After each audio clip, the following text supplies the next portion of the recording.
قارون کو دولت مل گئی، اتنا بڑا خزانہ تھا اس کے پاس کہ قرآن کہتا ہے کہ ایک جماعت مل کے صرف خزانے کی چابیاں اٹھاتی. یعنی یہ معاذ اللہ کوئی گپ نہیں، یہ قرآن مجید نے بیان فرمایا کہ ایک جماعت مل کے صرف خزانے کی. تو حضرت سیدنا موسیٰ علیہ السلام نے کہا زکوٰۃ دو. زکوٰۃ کے معاملے میں لوگ ہیل و حجت سے کام لیتے، غریب ہو جاتے. اس کو کہا زکوٰۃ دو تو کہنے لگا آپ کی تو میرے مال پہ نظر ہے. آپ نے فرمایا تو بڑا بیوقوف ہے، مال تجھے اللہ نے دیا ہے نا، تو اللہ کے رستے میں دے. یہ کام ذرا مشکل ہے کہ اس کو بار بار کہا کہ اس نے نہ بجائے اس کے کہ وہ مال دیتا، اس نے حضرت موسیٰ پہ الزام لگا دیا، ایک عورت کو تیار کر کے لایا. یہ الزاموں والا کیس سنتے آ رہے ہیں آپ کہاں تک؟ حضرت یوسف پہ بھی لگا، جناب مریم پہ بھی لگا، حضرت سیدنا موسیٰ کلیم پہ بھی لگا، اور حضرت عیسیٰ پہ بھی. سارے ہوئے نا الزامات. آپ کیا بات کرتے ہیں؟ الزام لگانا، بہتان ترازی کرنا، اور ہمارے یہاں اچھی بات دل سے پھیلتی ہے، بری خبر وہ جلدی پھیل جاتی. ایک عورت کو تیار کر کے لایا معاذ اللہ تعالیٰ حضرت موسیٰ پر الزام لگانے کے لیے، اور جب وہ بی بی آپ کے سامنے لا کے کھڑی کی تو حضرت موسیٰ نے جلال فرمایا تجھے قسم ہے اللہ کی عزت کی، سچ سچ بتا معاملہ کیا ہے. تو وہ خاتون کانپنے لگی، کہنے لگی میں موسیٰ کلیم کے سامنے کیسے کھڑی ہو سکتی؟ مجھے تو اس نے پیسے دے کے تیار کیا، مجھے اس نے مجھے پیسے دے کے تیار کیا، اور بڑی اس نے مجھے تکلیف دی ہے. یہ جب کہا تو حضرت موسیٰ علیہ السلام رونے لگے کہ تو سارا کچھ کرتا پر میری سفید چادر پہ داغ تو نہ لگانے کی کوشش کر. آپ رونے لگے. آپ یقین کریں لوگ تکلیف دیتے ہیں بعضوں کا، ایسی بات کرتے ہیں جس کا کوئی وجود نہیں ہوتا. تو یہ کچھ لوگ کر دیتے ہیں لیکن وہ سمجھتے نہیں. کہتے ہیں آپ حوصلہ کریں، آپ درویش ہیں. حضرت موسیٰ سے بڑا درویش کون ہوگا؟ کلیم تھے نا اللہ کے، بڑا جگرا ہے نا. لیکن رو پڑے، کہنے لگے تجھے ایسا نہیں کرنا چاہیے. کہنے لگے اللہ اب اسے سزا دے. تو رب کریم نے اس کے سارے ساز و سامان سمیت اسے زمین میں دھنسا دیا. وہ زمین میں غرق ہو گیا اپنے خزانے سمیت. امام اعظم ابو حنیفہ رحمۃ اللہ تعالی علیہ کچھ لوگ حسد کرنے لگے تو ایک عورت ایک دفعہ آ گئی، کہنے لگی کوئی مسئلہ پوچھنا ہے. یہ بڑا کٹھن سا معاملہ ہوتا ہے، جو آدمی جو کام کر رہا ہوتا ہے کوئی روپ دھار لیتے. مسئلہ کچھ نہیں، اندر آئی تو باہر سے شور ہو گیا. لوگ آ گئے، کوتوال کو بلا لیا، معاذ اللہ امام صاحب کے پاس بی بی ہے، جیل میں لے گئے، سویرے فیصلہ کریں گے. رات کو ساری رات امام اعظم نے نماز پڑھی، ساری رات، اور کہنے لگے اے اللہ اب تو میں بوڑھا ہو گیا، اس حال میں اب ان سوالوں کا جواب دوں گا. وہ عورت بھی ساتھ بند تھی، اس عمر میں ان سوالوں کے جواب یار بڑا مشکل ہوتا ہے. اللہ اکبر. اس عمر میں امام صاحب رو رہے تھے تو اس عورت کا دل نرم ہو گیا. امام صاحب سے کہنے لگی مجھے غلطی ہو گئی، میں نے پیسے کسی سے پکڑ لیے تھے. حضور آپ تو اللہ کے نیک بندے. امام صاحب کہنے لگے اب ایک نیکی کر، کوتوال سے کہہ کہ مجھے کوئی تکلیف ہے تو میں دوا کھا کے واپس آ جاؤں گا. تو وہ کوتوال تو پہلے ملا ہوا تھا، اس نے اس کو کہا کہ مجھے کوئی تکلیف ہے میں گھر جاتی ہوں، دوا کھا کے واپس. امام صاحب نے سمجھا دیا. وہ گئی تو جو برقع اس نے پہنا ہوا تھا نا نقاب ساری عورتیں، وہ جا کے اس نے امام صاحب کی بیوی کو دیا. امام صاحب نے اس کو سمجھا کے بھیجا تھا. وہ برقع گھر لے گئی اور جا کے زوجہ کو ساری بات سنائی. وہ دوائی کھانے گھر چلی گئی اور زوجہ برقع پہن کے تھانے آ گئی. سویرے قاضی کے سامنے بھیج ہوئے تو کہنے لگا جی آپ اتنے بزرگ ہو کے عالم ہو کے بیوی کے ساتھ اکیلے. فرمایا میری بیوی ہے تو میں نے اکیلے ہی ہونا تھا اس کے ساتھ، اور کس نے ہونا تھا؟ جناب آپ کی بیوی. فرمایا بلاؤ میرے سسر کو، اور بلاؤ محلے کی 10-12 عورتوں کو بھی دیکھ لے. انہوں نے دیکھا تو امام صاحب کی بیوی نکل آئی. وہ جتنے تھے نا الزام لگانے والے وہ اب غور سے دیکھ رہے تھے. تو ایک کہنے لگا امام صاحب سے یہ کیا ہوا؟ فرمایا قرآن ہے وَتُعِزُّ مَن تَشَاءُ وَتُذِلُّ مَن تَشَاءُ. یہ قرآن ہے. ہونا کیا تھا؟ رب نے اپنا وعدہ سچا کر کے دکھایا ہے. تو اس نے بھی الزام لگایا، پھر سزا یہ ملی کہ وہ ہمیشہ کے لیے زمین میں دھنستا۔ دولت کون دیتا ہے؟ اللہ دیتا ہے نا، تو اگر اللہ کہے تھوڑی سی واپس بھی کرو، بندیاں دے خرچے بات جانتے تھے، تھوڑی سی واپس مانگ لے تو ہاتھ تنگ ہو جاتا ہے۔ کہ خاتون نے ایک دفعہ مجھے پیغام دیا تو میں بڑی اس کی بات سن کے مجھے عجیب لگا۔ وہ کہنے لگی کہ دوسری جگہ میری شادی ہوئی ہے، مجھے طلاق ہو گئی تھی، تو مجھے ایک تانا روز سننے کو ملتا ہے، تو اتنی اچھی ہوتی تو وہاں نہ رہ لیتی۔ تو بھئی یہ کوئی تانے والی بات ہے؟ کوئی ضروری ہے کہ بیوی غلط ہوتی ہے تو طلاق ہوتی ہے؟ اللہ کے محبوب علیہ السلام کی 2 صاحبزادیوں کو ابو لہب کے 2 بیٹوں نے طلاق بھیج دی تھی، کس کی غلطی تھی؟ تو آپ کیا کہہ سکتے ہیں یہاں کیوں طلاق؟ تو اتنی جلدی بات تھوڑی کر دیں گے آپ، تھوڑی احتیاط فرمائیں بولنے۔ حضرت عبداللہ ابن عباس فرماتے ہیں میرے نبی پاک علیہ السلام نے میری تربیت فرمائی، اور محبوب پاک علیہ السلام نے فرمایا عبداللہ یاد رکھنا، یہ نوجوان دوست میری بات لکھ لیں، پریشان لوگ میری بات لکھ لیں، جن کے پاس قوت فیصلہ نہیں وہ اس بات کو لکھ لیں۔ حضرت عبداللہ ابن عباس فرماتے ہیں میرے نبی پاک علیہ السلام نے مجھ سے فرمایا تھا عبداللہ سن، اگر ساری دنیا مل کے تیرا کوئی نفع کرنا چاہے کر نہیں سکتی جب تک میرے رب کی رضا نہ ہو، اور فرمایا ساری دنیا مل کے تیرا کچھ بگاڑنا چاہے تو عبداللہ بگاڑ نہیں سکتی جب تک رب کریم کی حکمت کا تقاضا نہ ہو۔ لوگوں سے ڈرنا، لوگوں کی طرف دیکھنا، ماحول دیکھ کے اپنے راہ کا تعین کرنا، ہر بندے کے خیالات کے مطابق ڈھلنے کی کوشش کرنا، فلانا نہ ناراض ہو جائے، فلانا نہ ناراض ہو جائے، اور جس نے ہونا ہو جائے، بس رب رسول ناراض نہ ہو۔ اپنی زندگی میں اپنے مالک کو مولا جان کے، بل اللہ مولاکم، اللہ تمہارا مولا ہے، وَهُوَ خَيْرُ النَّاصِرِينَ، وہ بہترین مددگار ہے۔ توجہ جب بھی کریں رب کی جانب کریں، اپنے دل کا قبلہ درست رکھیں، سوچوں کے زاویے سیدھے رکھیں۔ میرے بھائی مالک جب بندوبست کر دے نا، جب مالک بندوبست کرتے پھر ایسا بندوبست کرتا ہے کہ لوگوں کے پاس نا چارہ نہیں رہتا۔ حضرت مریم رضی اللہ تعالی عنہا پاک باز تھی، مسجد میں رہی تھی، پر مالک کی حکمت کے تقاضے بڑے عجیب ہیں نا۔ پھر جناب مریم کو اللہ تعالیٰ نے بغیر شوہر کی اولاد عطا کر دی۔ یہ بات یہ ایسی تھی، کسی نے کہا تھا کہ مخلوق تو فنکار ہے اس درجہ کے پل بھر میں سنگے در کعبہ سے بھی اصنام تراشے، تم کون ہو کیا چیز ہے داغے کبابی، لوگوں نے تو مریم پہ بھی الزام تراشے۔ تو لوگوں نے کہا کدھر سے لے آئی بچہ، تیرا باپ تو ایسا نہیں تھا، کہاں سے لے آئی؟ اللہ کرے میں آپ کو سمجھا سکوں، ذرا اپنے آپ کو وہاں کھڑا کریں کہ ایک پاک باز عورت، پاک باپ کی بیٹی، طیب ماں کی بیٹی، اور اللہ کے گھر میں پرورش پانے والی خاتون، ایک وہ وقت اور ایک یہ وقت کہ اس عورت کو کٹہرے میں کھڑا کر کے پوچھا جا رہا ہے کہ معاذ اللہ تیری گود میں بچہ جائز نہیں ہے، کہاں سے لائی ہے؟ اب خود سے صفائیاں بندہ کتنی کو دے، کتنی کو وضاحتیں کرے۔ اور میں نے تو اپنی زندگی میں دیکھا ہے زیادہ وضاحت دینے والے کو بھی لوگ جھوٹا سمجھنے لگ جاتے ہیں، زیادہ وضاحت دینے پر بھی لوگ کمزوری کا اظہار سمجھتے ہیں کہ کمزور پڑ گئے۔ آپ صلح کی کوشش کرتے ہیں، سامنے والا بزدل سمجھ لیتا ہے، زیادہ وضاحتیں بھی کمزور کر دیتی ہیں۔ اب حضرت مریم کو کٹہرے میں کھڑا کر کے کہا بچہ کس کا ہے؟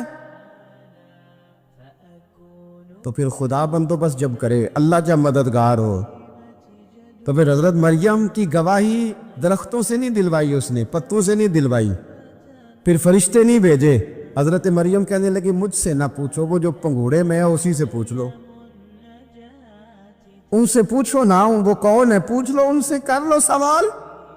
انہوں نے کہا پنگوڑے میں چند دنوں کا بچہ، یہ جواب دے گا؟ مددگار تھا رب،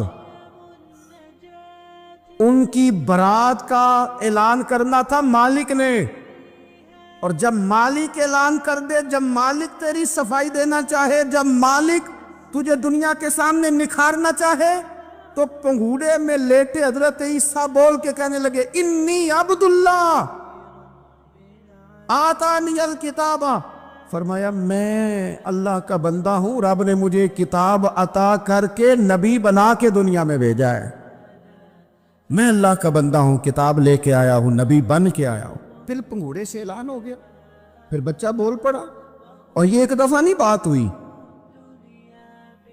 یہ بنی اسرائیل میں ایک جریج نام کے شخص بھی تھے جو نماز پڑھ رہے تھے، بعض نے لکھا ہے نفل نماز تھی، اماں نے پکارا تو آئے نہیں، تو ماں کے منہ سے نکل گیا تو اتنی دیر تک مرے گا نہیں جب تک کسی بے حیا عورت کا منہ نہ دیکھ لے۔ تو وہ عبادت گزار تھے، لیکن لوگوں نے ان کی عبادت، ریاضت، پرہیزگاری کو نہیں دیکھا، بس ایک عورت کو بھیج کے الزام لگوا دیا۔ وہ عورت آیا جایا کرتی تھی، اب آ جاتی ہیں عورتیں، مسئلہ پوچھنے کی نیت سے بھی آ جاتی ہیں۔ ماحول میں کچھ جگہ ایسی بھی ہیں جہاں عورتیں دم کرانے کے بہانے آ جاتی ہیں۔ وہ خاتون آتی جاتی تھی، اس خانقاہ پہ، آستانے پہ، یہ بخاری میں موجود ہے، پھر اس نے کہا میری گود میں جو بچہ ہے یہ انہی کا ہے۔ مجھے بتائے کیسے بندہ وضاحت دے؟ حالات خراب ہو گئے، لوگ کٹیا جلانے لگے، ماحول اور طرح کا بن گیا۔ میرے نبی پاک علیہ الصلوۃ والسلام فرماتے ہیں پھر اس رب کے بندے نے کہا مالک تو کریم ہے، تیری مشیت کا تقاضا آیا جو میری ماں نے جملے بولے تھے، پر اب میں وضاحت دینے کے قابل نہیں رہا، اب تو ہی کرم کرے گا تو دروازہ کھلے گا۔ تو وہ چند دنوں کا بچہ پنگوڑے میں بول کے کہنے لگا میں اس درویش کا نہیں، میں تو فلانے چرواہے کا بچہ ہوں، وہ جو بکریاں چراتا ہے۔ رب کی مدد کو پکاریں، اپنے ساتھ اپنے مالک کی مدد کو شامل کریں، تھوڑے رزق پر بھی گزارا اچھا ہونے لگ جائے گا۔ سارے لوگ آپ کو گرانے کی تدبیریں کر رہے ہوں گے اور مالک آپ کو عزتیں عطا فرما دے گا، اس کی بارگاہ سے حکمت کا تقاضا اور ہو جائے گا۔ ہم نے ساری زندگی لوگوں کو راضی کرنے میں گزار دی، ساری زندگی بڑھاپا آ گیا بچوں کو پالتے، اور بچوں نے آخری عمر میں کہہ دیا ابا اگر کوئی ڈھب کا کام کر لیتے تو آج ہمارے دن بھی پھر نہ جاتے۔ ساری زندگی گزار دی بہن بھائیوں کو راضی کرنے میں،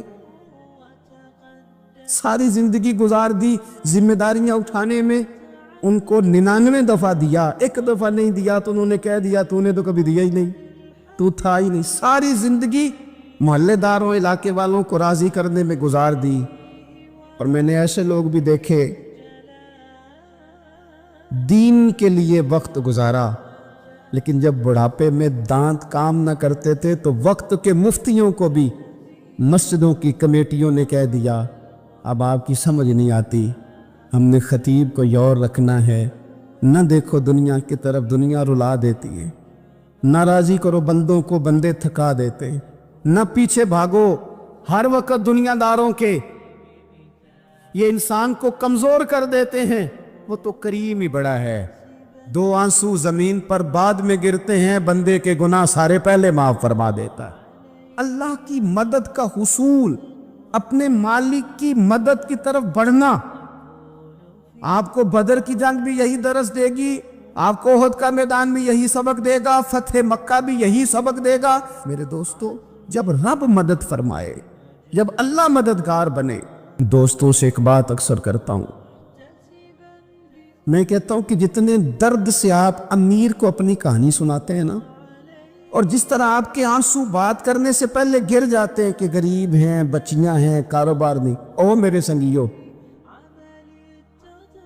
اس سے آدھے آنسو اپنے رب کی بارگاہ میں بکھیرو، اس کے حضور عرض گزار ہو جاؤ، اس سے طلب کرو۔ ایک وقت انسان پر زندگی میں ایسا آتا ہے کہ اسے یوں محسوس ہوتا ہے کہ میرا سایہ بھی ذرا سا پیچھے ہٹ گیا ہے، اسے یوں لگتا ہے کہ میں کسی سہارے پہ ہاتھ ڈالتا ہوں تو وہ بھاگ جاتا ہے مجھ سے، لیکن مالک کی بارگاہ ایسی عظیم بارگاہ ہے، رب رسول کے آستانے اتنے بڑے ہیں کہ آپ جب وہاں کشکول طلب دراز کرتے ہیں تو جھولی پھیلانے میں دیر لگتی ہے، ان کو بھرنے میں تو کوئی دیر نہیں لگتی۔ ہم نے اپنا سوچ کا قبلہ ہی دنیا کو بنا لیا ہے۔ یہ جو اللہ والوں کی مدد ہے، یہ تو ہے نہیں، اللہ ہی کی مدد ہے۔ لیکن یہ جو سیٹھوں کی طرف توجہ کرنا، نوابوں کی طرف توجہ کرنا، دنیا داروں کی طرف توجہ کرنا اور اپنا مزاج اس طرح کا بنا لینا، یارو گردن کو جھکا دیتا ہے خیرات کا پتھر، جہاں میں مانگنے والوں کے سر کبھی اونچے نہیں ہوتے۔ اور اقبال کہتے ہیں غیرت ہے بڑی چیز جہان تگ و دو میں، پہناتی ہے یہ فقر کو تاج سردارا۔ میں عرض کروں گا کہ اپنی آپ جب توجہ کا قبلہ اللہ رسول کو بنائیں گے تو رب فرماتے ہیں وَيَرْزُقْهُ مِنْ حَيْثُ لَا يَحْتَسِبُ، میں نہ تجھے وہاں سے رزق دوں گا جہاں سے کبھی تیرا گمان بھی نہیں کیا ہوگا، یہاں سے بھی مل سکتا ہے، تو نے سوچا بھی نہیں ہوگا۔ بخاری شریف میں حدیث ہے، حضرت جابر بن عبداللہ فرماتے ہیں نبی پاک صلی اللہ علیہ وسلم نے 300 لوگوں کا ایک لشکر روانہ کیا کسی مہم کے لیے، کسی جہاد کے لیے۔ حضرت ابو عبیدہ بن جراح رضی اللہ تعالیٰ عنہ امیر لشکر تھے۔ فرماتے غربت اتنی زیادہ تھی، بھوک اتنی زیادہ تھی کہ ایک ایک کھجور دن میں ایک وقت کھانے کو ملتی تھی، اور کچھ دن ایسے آئے کہ اب کھجور بھی نہیں مل رہی۔ فرماتے اتنی زیادہ بھوک لگی مجاہدین کو 300 بندہ پتے کھا کے گزارا ہونے لگے۔ یہ بخاری میں موجود ہے۔ آپ فرماتے کہ دریا کے کنارے ہمارا پڑاؤ تھا، ٹھہراؤ تھا، جب بھوک سے نڈھال ہو گئے نا وَيَرْزُقْهُ مِنْ حَيْثُ لَا يَحْتَسِبُ، اللہ وہاں سے روزی دیتا ہے، گمان بھی نہیں ہوتا۔ فرماتے ہیں ایک مچھلی اللہ تعالیٰ نے دریا کے کنارے بھیجی، فرماتے ہیں وہ تھی تو مچھلی پر پہاڑ جتنی تھی۔ بخاری میں لفظ ہیں، حضرت جابر بن عبداللہ رضی اللہ تعالیٰ عنہ فرماتے ہیں 300 آدمی 18 دن تک اس مچھلی کو کھاتے رہے، مچھلی ختم ہی نہیں ہوئی۔ مچھلیاں نہیں، مچھلی کہتے ہیں 18 دن 300 بندہ کھاتا رہا، مچھلی ختم ہی نہیں ہوئی۔ اور فرماتے ہیں کہ اس کی ہڈی نکال کے، کانٹا کہیں گے آپ اپنی زبان میں، کہتے ہیں وہ نکال کے نا تو اس کو کھڑا کیا نا جب، تو اونٹ کجاوے سمیت اس کے بیچ سے گزر جاتا تھا، 2 اس کے کانٹے جوڑے۔ فرماتے ہیں وہ اس کا گوشت ہم کھاتے تھے اور اس کی چربی بطور تیل کے ہم جسموں پہ ملتے تھے، بیماروں کو اس سے سکون آتا تھا، تندرستی شفا ہوتی۔ فرماتے ہیں ہم کھایا بھی ہم نے، اور کچھ لے کے ہم مدینے بھی گئے، اور قربان جائیں نبی پاک نے بھی اس میں سے کھایا۔ ہم نے عرض کی حضور یہ معمہ کیا ہے، یہ ماجرا کیا ہے؟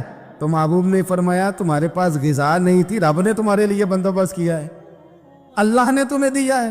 مکان شروع کر لیا ایک صاحب نے، وہ مکان بنانے لگے، آپ وہ حساب لگا رہے ہیں، کہتے ہیں میرے پاس اتنے پیسے ہیں، اتنے میں نے فلانے دوست سے کہنا ہے اس نے دے دینے، اتنے فلانے رشتہ دار سے کہنا ہے اس نے دے دینے، اتنے فلانے سے کہنا ہے اس نے دے دینے۔ یہ ساری کاپی بنا کے مکان شروع کر لیا۔ جو روز کہتا تھا نا کوئی حکم ہو جاتے دسی، سب سے پہلے اس کو کہا میاں پیسے چاہیے دین، وہ کہندا ہو کل ہی منڈا ٹوریا ہے، کہدے تو پرسوں 10 داتے لب جانے سن۔ میں آپ کو اپنے تجربے کی بات بتا رہا ہوں۔ یہ لوگوں کا خیال ہوتا ہے نا کہ آپ سٹارٹ کریں فلانا کام، ہم آپ کے ساتھ ہیں، اللہ کا ہی کوئی نظام ہے، وہ بالکل بھی نہیں ساتھ ہوتے۔ لیکن ایسا نہیں ہے کہ کوئی ساتھ نہیں ہوتا، اللہ تعالیٰ بڑے اسباب پیدا کرتا ہے، وہاں سے دیتا ہے جہاں سے گمان بھی ہمارا یہ ذہن بن جاتا ہے، ہم ساری اپنے حساب سے چلتے ہیں، اتنے رشتہ داروں سے، اتنے کون آپ کے ساتھ چلے گا، سوال ہی نہیں پیدا ہوتا۔ یہ سارے کام چھوڑ کے سب سے پہلے 2 رکعتیں پڑھو، اپنے رب کی بارگاہ میں، رسول کائنات کی بارگاہ میں گزارشات اور استغاثے پیش کرو، وہاں سے خیر طلب کرو۔ دنیا دار کیا دیں گے، کیا دے سکتے ہیں، کیا حیثیت ہوتی ہے کسی، اللہ کہتا ہے وہاں سے دوں گا۔ تو جو اللہ مال دے وہ لینا چاہیے کہ رشتہ داروں کا مال دیکھنا چاہیے؟ جو اللہ دے وہ لینا چاہیے کہ سیٹھوں نوابوں کی جیبیں دیکھنی چاہیے؟ جو اللہ دے وہ قبول کرنا چاہیے یا دیکھنا چاہیے کون سا آدمی کہاں پہنچ گیا؟ چھوڑو، اپنی مٹی پہ چلنے کا سلیقہ سیکھو، کسی کے سنگ مرمر پہ چلو گے تو پھسل جاؤ گے۔ مدد اللہ سے چاہیں، اپنی توجہات کا مرکز رب رسول کی ذات پہ بنائیں، پھر آپ محسوس کریں گے کہ بڑی جلدی اللہ تعالیٰ کی مدد آنے لگی ہے۔ کبھی آپ صرف کہہ دیں نا میرا رب میرے ساتھ ہے، اس لفظ میں اتنی طاقت ہے کہ دشمن ویسے زہر ہو جاتا ہے۔ زندگی میں کسی سے بھی لڑائی ہو اچھی طرح سوچ لیں کہ اللہ اس طرف ہے یا اس طرف ہے. اگر آپ زیادتی پہ ہیں تو پھر رب مظلوم کی جانب ہے. اگر اللہ کی مدد آپ کے ساتھ ہے تو دنیا کی کوئی طاقت آپ کو گرا نہیں سکتی. اور اگر آپ مظلوم کے مقابلے میں ظالم بن کے آپ کھڑے ہو گئے ہیں اور آپ نے رویہ وہ اختیار کیا ہے کہ جس میں مدد نہیں آئے گی, تو پھر یاد رکھ لیں کہ آپ کوئی بھی ہیں, کہاں بھی ہیں, آپ کمزور ہیں. طاقتور تھے ابتدائے اسلام میں, ظاہری طاقت تھی کفار مکہ کے پاس, وہ ڈنڈوں سے مارتے تھے غریبوں کو, ان کے ہاتھوں میں ڈنڈے تھے, پر خدائی طاقت ان مظلوموں کے ساتھ تھی. صاحب زرقانی نے لکھا ہے, حضرت زنیرہ رضی اللہ تعالیٰ عنہ ایک لونڈی ہے, غریب ہے, ماڑے دا کی کام محمد نہ سجانا یا رونا, غریب سادی بی بی اور لونڈی کنیزہ, ایک مشرک کی کنیزہ تھی, انہوں نے کلمہ پڑھ لیا, وہ ڈنڈوں سے مارتا, دروں سے مارتا, تکلیف دیتا. حضرت زنیرہ رضی اللہ تعالیٰ عنہ کو اتنا مارا, اتنا مارا. اب آپ ایک اور پہلو پر بھی غور کریں, مار بھی پڑ رہی ہے پر خدا ادھر ہی ہے, اللہ کی مدد ادھر ہی ہے. رب کہتا ہے کہ پہلے تو صبر کرنا, ان اللہ مع الصابرین, تو صبر کرے گا تو پھر رب کی معیت ملے گی. ذرا ٹھہرنا, تو تھوڑا ڈٹنا. ان الذین قالوا ربنا اللہ ثم استقاموا تتنزل علیہم الملائکہ, تو کہے اللہ میرا رب ہے, پھر تو پہلے ڈٹ, پہلے تو نے ڈٹنا ہے. ثم استقاموا, جو ڈٹ گیا, تتنزل علیہم الملائکہ, ڈٹنے والے کے لیے مدد آتی. پہلے تھوڑا ٹھہرنا پڑتا ہے, پہلے تھوڑا صبر کرنا پڑتا ہے, حوصلہ کرنا پڑتا, اس کے بعد مدد آتی. مار پڑ رہی ہے, مارا جا رہا ہے.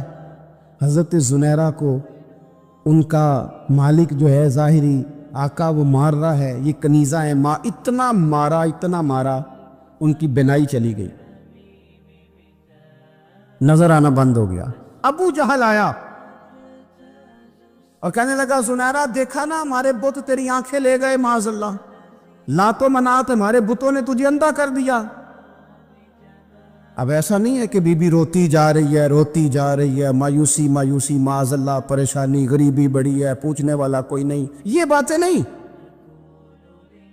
کیا جملے ہیں خاتون کے, کیا لفظ ہیں.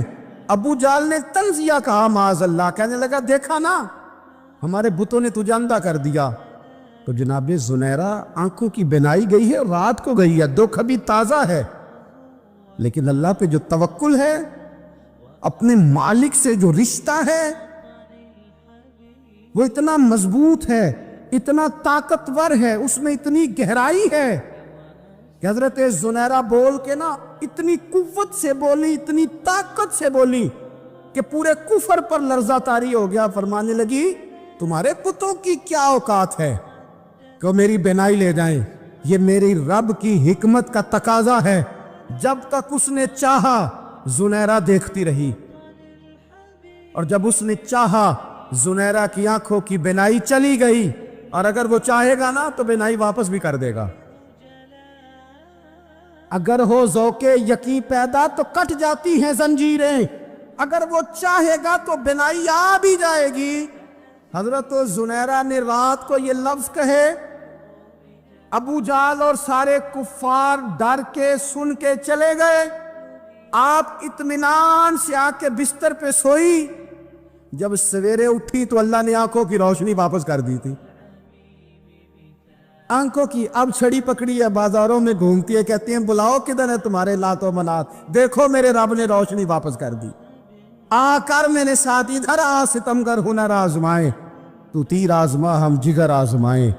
بیمار لوگوں یاد رکھو, کہہ دیا ڈاکٹر نے کہ تو بڑا بیمار ہے, تو بڑا کمزور ہے, یہ ہو گیا وہ ہو گیا, تو ڈاکٹر اپنے علم کے مطابق بات کر رہا ہے.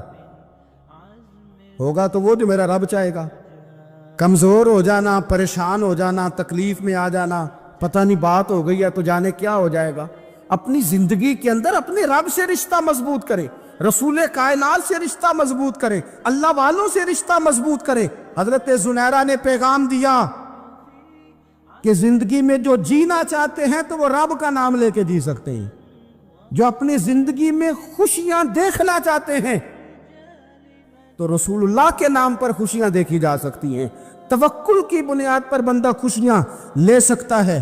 اور اگر انسان میں توکل نہیں ہے تو پھر وہ اس کالے جادو سے بھی ڈر رہا ہے, وہ نیلے سے بھی ڈر رہا ہے, وہ پیلے سے بھی ڈر رہا ہے, وہ فلانے سے بھی ڈر رہا ہے, وہ میرے خلاف فلانا رشتہ دار سازش کر رہا ہے تو ڈر رہا ہے, فلانا میرے بارے میں یہ کر رہا ہے تو ڈر رہا ہے, وہ پتہ نہیں دنیا ادھر ہو جائے گی تو کیا ہو جائے گا. اٹھ باندھ کمر کیوں ڈرتا ہے؟ پھر دیکھ خدا کیا کرتا ہے. تو اس ساری گفتگو کا نچوڑ آپ کو یہ عرض کیا ہے. سب سے پہلے تو یہ کہ میدانوں میں مدد بھی اللہ کی, رزق میں مدد بھی اللہ کی, فصلیں خشک ہوں تو مدد پھر بھی اللہ کرے تو پھر ساری مدد, اور اگر انسان بیمار ہو تو پھر بھی مدد اللہ کی. تو اپنے اللہ کی جانب توجہ کو بڑھائیں, آپ اللہ سے مدد کے سوالی بنیں. ترمذی کی ایک حدیث ہے, میں آپ کو زندگی کا تجربہ بتاتا ہوں کہ جب میں بڑا پریشان ہوتا ہوں تو یہ والی روایت کھول لیتا ہوں, مزہ دیتی ہے. میرے نبی پاک علیہ السلام نے فرمایا اپنے دکھ سیٹھوں نوابوں کو نہ کہنا, مالداروں کا نہ کہنا, ورنہ اللہ تمہیں کبھی غنی نہیں کرے گا. فرمایا اپنے دکھ اپنے رب کی بارگاہ میں عرض کرنا, جلدی کرے یا دیر سے کرے اللہ تمہیں لوگوں سے بے نیاز کر دے گا, اللہ تمہیں غنی کر دے گا. رات کو بیٹھو نا اس کی بارگاہ میں. امام غزالی سے کسی نے پوچھا تھا, امام غزالی سے, کہ حضور اللہ کا بندے سے راضی ہونا کمال ہے یا بندے کا اللہ سے راضی ہونا کمال ہے؟ تو امام غزالی مسکرائے, فرمانے لگے رب تو بڑا ہی مہربان ہے, وہ تو بڑی جلدی راضی ہو جاتا ہے. وہ تو مسجد میں آ کے توبہ کرے تو اللہ راضی, کسی یتیم کے سر پہ ہاتھ پھیرو تو اللہ راضی, وہ تو کسی اندھے کو رستہ دکھایا تو اللہ راضی ہو گیا, وہ تو طوائف نے کتے کو پانی پلایا تو اللہ. امام صاحب فرمانے لگے یہ بندہ ہے جو اللہ سے راضی نہیں ہوتا. جس کے پاس اولاد نہیں وہ کہتا ہے چلو ایک بیٹی مل جائے تو میں راضی ہوں, بیٹی مل گئی تو کہتا اب ایک بیٹا بھی ملے تو پھر راضی ہوں, پھر کہتا ہے یہ دونوں اچھی تعلیم حاصل کر لے تو پھر میں راضی ہوں, پھر کہتا ہے یہ بہت زیادہ پیسے کمائے تو پھر میں راضی ہوں. بہرحال راضی ہوتا, لیکن جو راضی ہو جاتا ہے نا, اللہ اکبر, جو اللہ سے راضی سکھی بڑا رہتا ہے, سکون میں بڑا رہتا ہے, مطمئن بڑا رہتا ہے. جو سمجھ لیتا ہے نا کہ جو میرے رب نے بہتر سمجھا وہ میرے اللہ نے مجھے. میں کبھی کبھی سوچتا ہوں کہ یار حضرت بلال حبشی نے کوئی عہدہ نہیں مانگا ساری زندگی, انہوں نے نہیں کہا مجھے بھی ایک صوبے کا گورنر بناؤ میری بھی خدمات ہے, مجھے بھی وزیر خزانہ بناؤ میرا بھی کچھ بنتا ہے. ایک دفعہ نہیں کہا سیدنا بلال حبشی رضی اللہ تعالیٰ عنہ نے کہ میری بھی کوئی ڈیوٹی ایسی ہونی چاہیے کہ مجھے چلو سپہ سالار ہی بنا دیا جائے.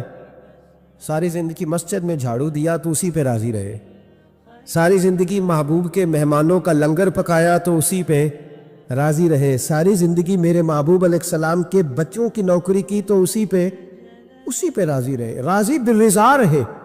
حضرت سیدنا موسیٰ علیہ السلام نے عرض کی کوہ طور پہ جا کے, مولا میری قوم پوچھتی ہے کہ کوئی ایسا کام بتا جو ہم کریں تو ہم سے راضی ہو جائے.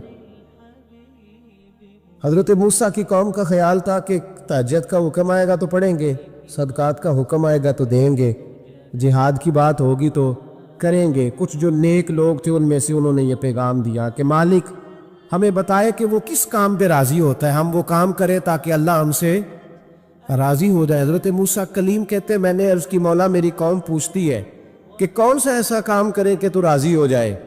تو رب کریم نے ارشاد فرمایا موسیٰ, کہتے میرا خیال تھا کوئی لسٹ ملے گی, لیکن مالک نے ایک جملہ کہا, ایک جملہ, اور تفسیروں کے دریاب آ دیے. عرش کے مالک نے فرمایا موسیٰ ان سے کہو جا کے کہ وہ مجھ سے راضی ہو جائے, میں ان سے راضی ہو جاؤں گا, مجھ سے راضی ہو جائے. بندے اللہ سے راضی ہی نہیں راضی ہوتے, اللہ کی رضا پہ راضی رہیں, مالک کے فیصلوں میں اپنے دل میں کوئی بوجھ محسوس نہ کریں, اپنی زندگی اللہ کے فیصلوں. دیکھیں نا, جو ماں باپ اللہ نے بڑے اچھے سمجھے وہ ہمارے لیے پسند کیے, وہ اللہ نے ہمارے لیے جو اس نے ہمارے حق میں بڑے, جو بہن بھائی, اللہ کرے آپ کو سمجھ آئے, جو بہن بھائی اس نے ہمارے حق میں بڑے اچھے سمجھے وہی بہن بھائی اس نے ہمیں عطا کیے. جس بیوی کو اس نے ہمارے گھر کے گلشن میں بہتر سمجھا اس کو لا کے اس نے ہمارے آنگن میں بٹھایا, اور جو اولاد